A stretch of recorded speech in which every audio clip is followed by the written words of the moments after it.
Southside 457. Did you know that the Southside on Lamar is a National Historic Building? This building tells a story. I need a story to connect to with my heart. There are so many stories in this building. I wanted to teach other people how to naturally love themselves, and so I ventured into the field of opening my own spot. There are people in this building with a passion to share what they know.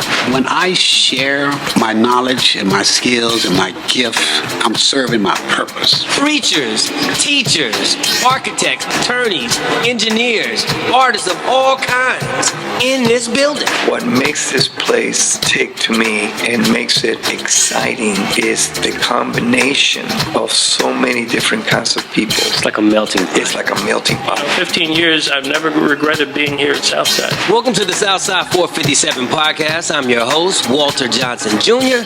Let's get it on. You can't miss the princess. Listen, Linda, listen. Southside 457. Welcome to the Southside 457 podcast. I'm Walter Johnson Jr. And today we have Cynthia Chartier. Did I say that right? You did. Okay. And Cynthia, this podcast is a podcast just capturing all the unique individuals in the Southside building. We talked about earlier, it's just a bunch of entrepreneurs, artists, and just people and creativity around here. And I wanted you on the show because you are a fabulous oil painter and super creative artist. And I think people need to know who you are, and you've shown in the Jeanette Kennedy Gallery downstairs, and so how did you get to Southside? How did I get to? Let's see. That's a long time ago. Classes. My workshops, my painting workshops. I was leasing a space from a friend of mine who turned out not to be a friend anymore. And I lost my place. It was a cool space, and I lost it. Yeah. So I just started frantically looking for some place to have my workshops. And I forget how I found it, but I found like 4 different people before I found you. Yeah. And this is just a great place for art. It's people here are all creative types, musicians, artists, you name it. How did you become an artist? Or how did I become an artist? I didn't become an artist, I just always was one. Okay. Ever since I was little, ever since I was 8 years old, my mom sent me to school to learn how to paint. I started painting on the walls, and she decided to channel that energy. Yeah. So she sent me to study art since I was 8, and I just kept going. So there's nothing else that you wanted to do besides art? You just gave your whole life to it? Well, no. At one point, when somebody asked me what I wanted to be when I grew up, I would say I want to be an oceanographer. I want to be an archaeologist. I want to be an architect. I want to be an interior designer. And I just always was painting. So why do you paint? Lately, I haven't been painting because I burn myself out. Okay. And when I do paint, it's how I breathe. When I stop painting, I get sad, and I'm not me. I have to be creating, I have to be painting, and that's why not only do I paint to sell my work, but it's also I have my workshops, because if I feel that way, then other people certainly must feel that way, or if they don't know it, once they start painting, it'll free them from whatever is holding them back. It's like art and creativity allows you to fly. It sounds kind of silly, but I mean, I get it. I understand. It allows you to be free. It's like it's a therapy. Yeah. It's a reciprocated process. Absolutely. Yeah, no question about it. So, tell me, what did you study? I started at the Notre Dame School of Art when I was 8, and I stayed there until I was 16. And then I went to the Boston Museum School. And then I went to, what did I do? I went to the Montserrat School of Visual Art in Massachusetts. I'm from Boston. Okay. And then, I didn't know that. yeah, I didn't know. I love Boston. I do too. Yeah. I love Boston. It's a good place to be from. It's a good place to go. It's an amazing city. I love it. There's a lot of good art, a lot of great art in Boston. Oh, no question. I was so lucky to grow up there because, I mean, when I was 12, my sister Vincent, my teacher, she put us all, the whole class, on the BBC, and we did a show Oh, wow. painting people in the rain, umbrellas and things, and it was cool. It was cool. So I just had a nice education since I was little. So you just engulfed yourself in art. I did, and the more I started studying I really learned more from looking at other artists. What I did was I started looking at paintings that took my breath away. Yeah. And then I started copying those, which is a 4-letter word. People don't like copying in art, but it's how you learn. When you copy a master, you learn the techniques that it takes to create that. And then when you continue to copy different people, like Picasso and whatever, everybody, you keep a portion of everything you copy and it becomes a part of you. And then it's not copying anymore because your style emerges from all of the artists that took your breath away. So what's that painting that, when you think about it, that just takes your breath away? The first time you came into that space and you just saw that and you were just flabbergasted, for lack of a better word. That was a painting. That was a work by, what was her name? She's no longer with us. Barbara S. Woods. I love her work. I still love her work. She painted people, and that's what got me painting people. I love the way she translates interesting stories into people that aren't real, but they become real because of the story. And it's not a real like we see it, it's her vision. And that's what an artist is supposed to do. If an artist is doing his or her job, you take your vision further than anybody else could ever imagine it could be. And if you do that and people see that, then you're doing your job. So, do you think all work has to be narrative and have a story? Because that's one thing a lot of people, it's like they sell the story and then the art comes with it. For some, you know what I mean? It's just like, it seems like the modern way to sell art. Well, I don't know about any other artist, but if I don't have a story, my work is flat. Yeah. The story gives my work emotion, and emotion is what makes my work, I can't speak for anybody else's, but it makes my work a good piece or a bad piece. If it's a bad piece, it means it's not finished. So do you approach the canvas with the story, or does it emerge out of the process? Both. I start with one thought. Okay. And then sometimes it comes to me in a dream, and it's just a vague thought, and then I start painting, and then I paint in layers. So with every layer, I'm a mixed media artist, so I add newsprint, found objects, all kinds of stuff, because just oil kind of bores me. I like to have Texture. Art, the world has texture, so Yeah. I like to have my art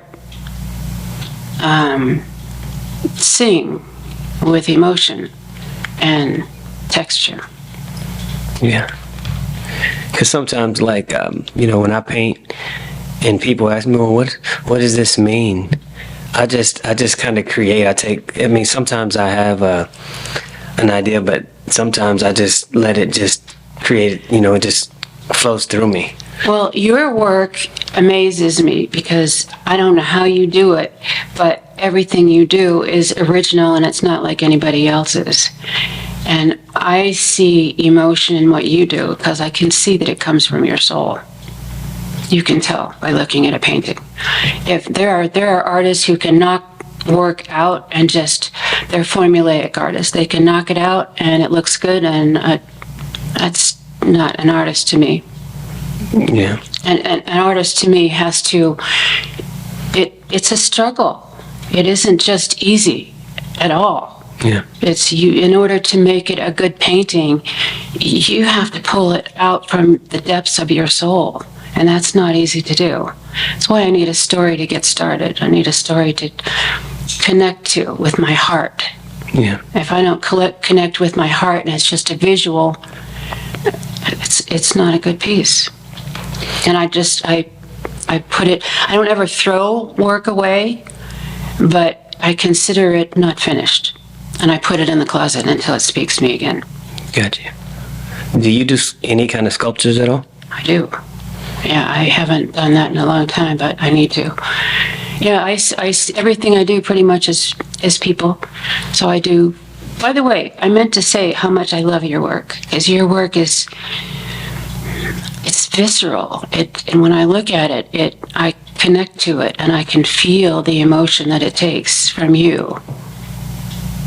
I just wanted to say that. Well, I appreciate that. I got to get to the place to where I need to start showing my work, because I feel like, art has always been a part of my life. It is who I am, right? Like when people ask me, are you a photographer? Are you a videographer? I mean, there's all these titles, and I'm like, okay, I'm this person today. For the photographer shows up because you hired a photographer, so I'm the photographer. But who I am really is an artist, and all these other things are just like the camera is a tool, Right. just like the paintbrush or a Right. hammer, a hammer or something. So that's just the way I look at it. So, and they say, which which do you like? It's just like it's just mixed medium, right? It's Yeah, exactly. That's the way I look at it. It's not one better than the other.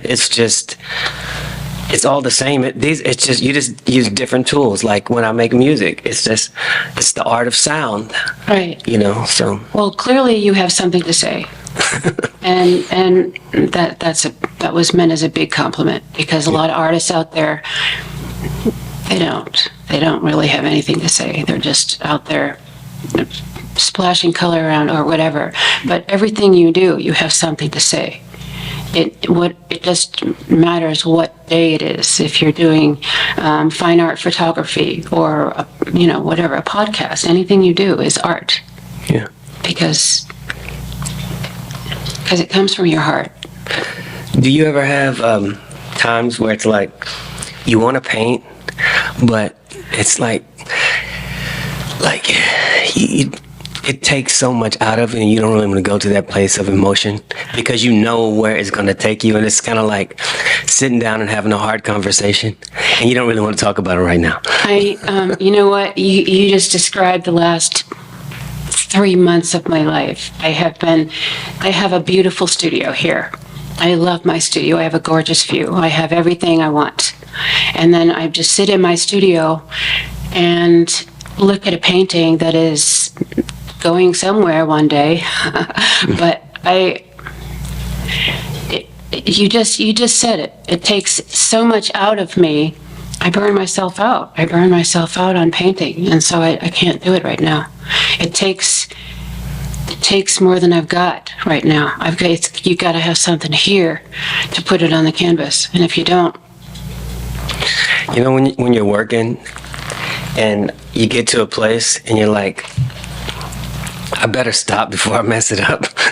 And it's like, but then at the same time, then when you stop, and it's just like, it becomes its own thing. So you don't really want to touch it anymore. You don't really want to go back and add anything to it, or it's just like, especially when when it's around and out, because it becomes its own thing.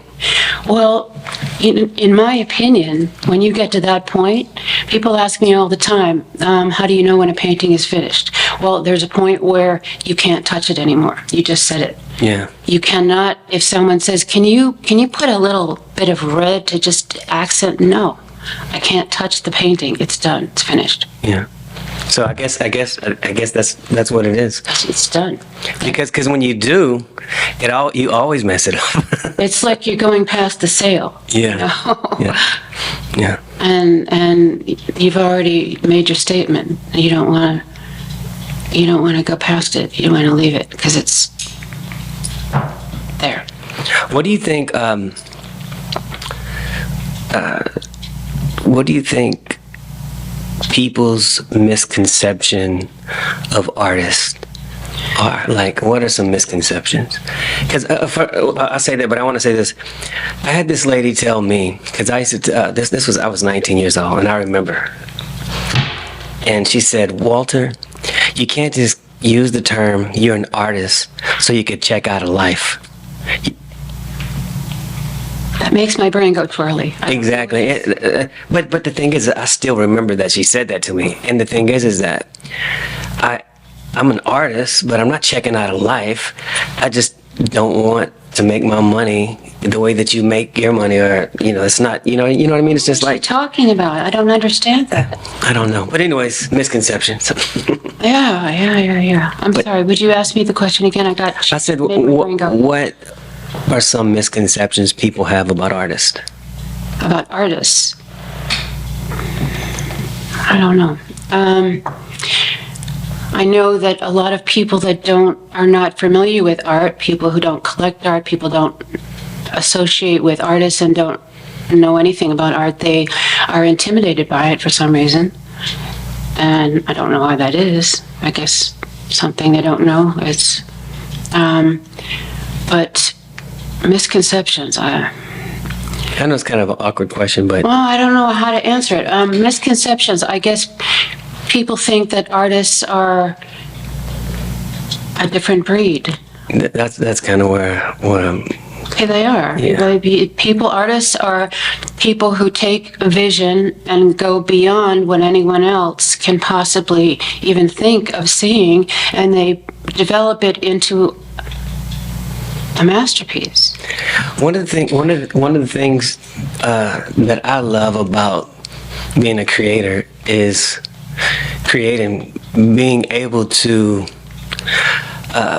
take thought, emotion, and just manifest it into this physical realm.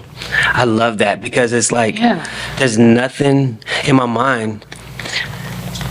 If I can see it up here, then I can create it out here. Oh, absolutely. Yeah. And I think that maybe intimidates people, because not everybody manifests consciously. I think artists consciously manifest and never doubt the fact that they can do it or not. They just drawn to it. People who don't understand it are people who see it in an abstract realm that is beyond their thought process. Generally, it's people who are linear thinkers and left brain thinkers. People who are right brain thinkers, they don't care. They're going to follow that direction anyway. But people who are linear thinkers, they don't understand abstract thinking, and it scares them. And when something scares people, generally they back away from it, or they push it out of their life, or they put a bad name on it or something. So, being an artist, making a living off of your work, and just all the skills that come with that. Speak on some of the challenges that artists face who are not necessarily selling millions of dollars worth of paintings, and but can't give up, can't stop doing it because they have to do it. But we need money too. Well, when I started working, I started, my first job was I was working as a receptionist and I wanted to kill myself. And so a friend of mine took me out to dinner, and she was one of these vivacious, amazing ladies who made friends with everyone that she. I love your vocabulary, vivacious. You're even painting with words right now. Go ahead. Well, thank you.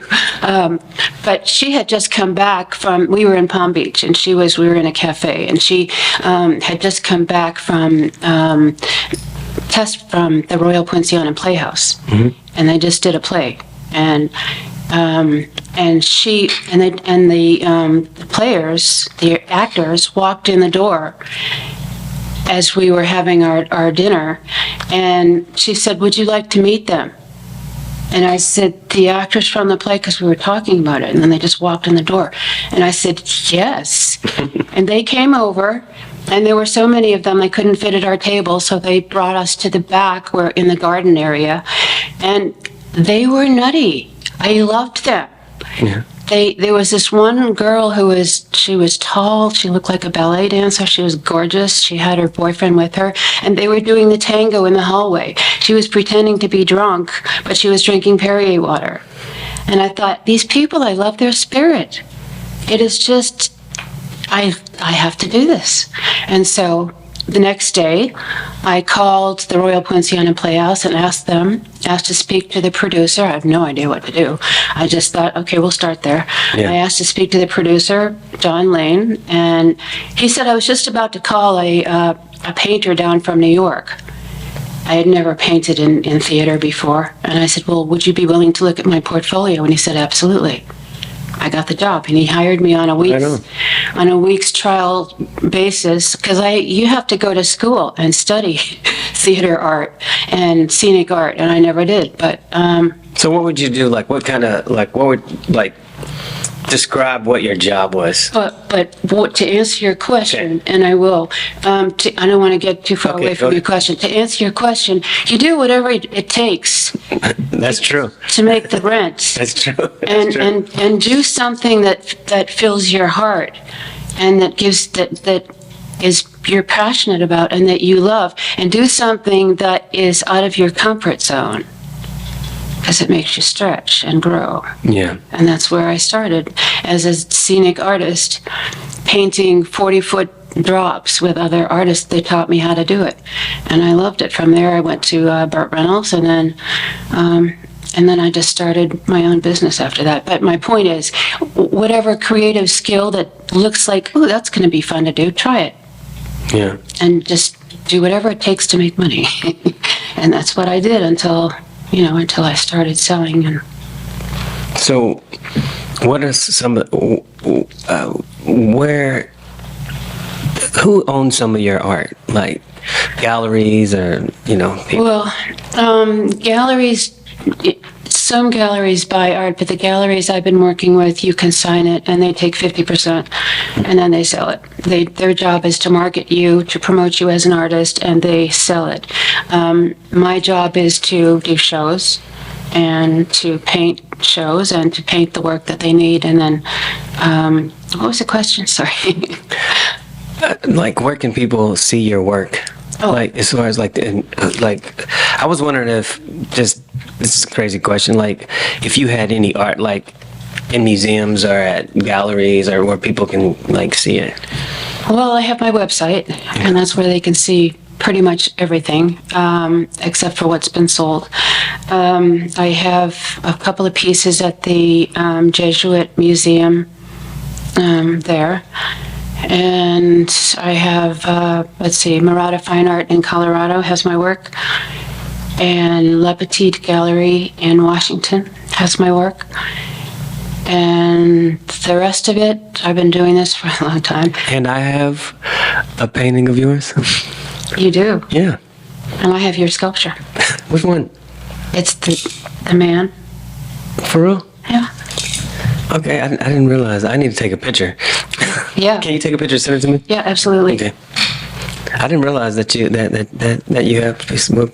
Good for you. Yeah. Yeah, I good. think we traded, didn't we? We did. We did, yeah. Yeah, that's what I usually do. There's a guy by the name Mr. Imagination. He does the bottle cap work. Well, he's no longer living anymore. But he's shown at the DMA. Really? Yes, Mr. Gregory Warmack, but they called him Mr. Imagination. Nice. I didn't know. I don't know of him.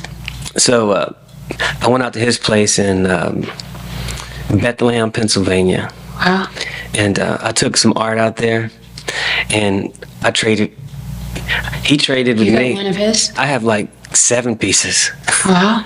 So he traded with me, and he appreciated my work, and Yeah. we just it's an even exchange. Yeah, well, that's what most. I love his work. Yeah. Yeah, Well, I'll have to check. I love your work. Well, thank you. Yeah, it's and I love the passion that you have for painting, and I think you have a way of helping people connect with that part of themselves and not judge the process. I think you help people get into their flow. Well, that's about the biggest compliment I've ever had. Thank you. Yeah, because I mean, you were painting here, and I see, and then some people, you have some, like you said, people that just like splash and paint, and then you have some people that are just splash and paint, but when you come, you help them to give that paint some purpose. Wow. Thank you. Yeah. That's what I try to do. Yeah, it comes across, and I think that's why people come and keep coming, and I think that's why you're able to do what you do. Thank you. Thank you. But, well, is there anything that I didn't ask or that you want to say? Or No, this was fun. Thank you for inviting me. Always a pleasure, Walter. likewise, Thank you. thank you for tuning in to the Southside 457 podcast. Till next time, peace. Southside 457.